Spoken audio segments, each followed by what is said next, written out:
আমি আল্লাহ তাআলা জাল্লা শানুহু গাউসিয়া কমিটি বাংলাদেশ পাহাড়তলী থানার অন্তর্গত 10 নম্বর, 11 নম্বর, 12 নম্বর ওয়ার্ডের যৌথ অভিষেক ও শপথ অনুষ্ঠান সফলভাবে অনুষ্ঠিত। সম্প্রতি নগরীর একখান মিলনায়তনত এই অনুষ্ঠান নান আয়োজন গড়য়। অনুষ্ঠানত প্রধান অতিথি হিসেবে উপস্থিত আছিল আঞ্জুমানে রহমানিয়া আহমদিয়া সুন্নিয়া ট্রাস্টর ফাইন্যান্স সেক্রেটারি আলহাজ কমরুদ্দিন সবুর। এ সময় প্রধান বক্তা হিসেবে বক্তব্য রাখি আঞ্জুমান ট্রাস্টের ক্যাবিনেট সদস্য আলহাজ মোহাম্মদ হোসেন কুকন। বাংলাদেশ পাহাড়তলী থানা 10, 11, 12 নম্বর আদিয়ের অভিষেক শপথ অনুষ্ঠানের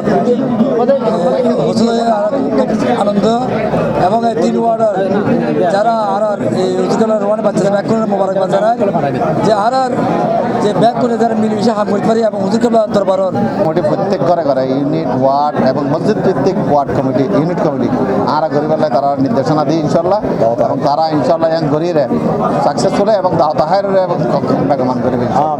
কমিটির সাথে জড়িত আছেন তাদেরকে উদাত্ত আহ্বান জানাবো আমরা যেন গাউসিয়া কমিটি খেদমত করে এবং দেশ ও জাতির খেদমত করতে পারি, যথাযথভাবে যেন পালন করতে পারি সেজন্য আমি চেষ্টা করবো এবং সকলে যেন আমাকে দোয়া করবেন যেন আমি। এ সময় বিশেষ অতিথি হিসেবে আরো উপস্থিত আছিল আঞ্জুমানে রহমানিয়া আহমদিয়া সুন্নিয়া ট্রাস্টের press and publication secretary Alhaj Golam Mohammad Mohiuddin.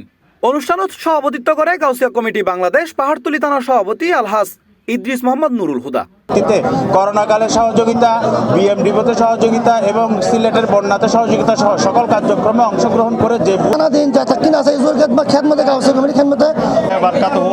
Gausia committee Bangladesh লোহারপুর শাখার পক্ষ থেকে 10, 11, 12 আজকে যে অভিষেক সম্মিলিতভাবে আমরা যে এখানে অভিষেক পালন করেছি এই অভিষেক অনুষ্ঠানের সফলতার জন্য আমি আমার ওয়ার্ডের সমস্ত নেতৃবৃন্দকে ধন্যবাদ জানাচ্ছি। অনুষ্ঠানের শুরুতে পবিত্র কোরআন তেলাওয়াতের মাধ্যমে কার্যক্রম শুরু হয়। পরে নবগঠিত 10 নম্বর, 11 নম্বর ও 12 নম্বর ওয়ার্ড কমিটির নেতৃবৃন্দর শপথ বাক্য পাঠ করানো হয় এবং তাদের হাতে দায়িত্ব অর্পণ করা হয় এবং পুরো অনুষ্ঠান সঞ্চালনা করে গাউসিয়া কমিটি বাংলাদেশ পাহাড়তলী থানার আহ্বায়ক কমিটির সদস্য কাজী মোহাম্মদ রবিউল হোসেন রানা।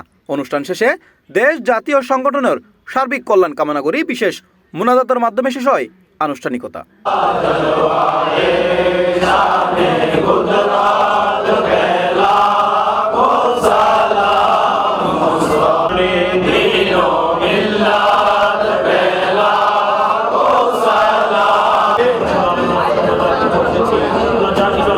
C+ TV, Chittagong.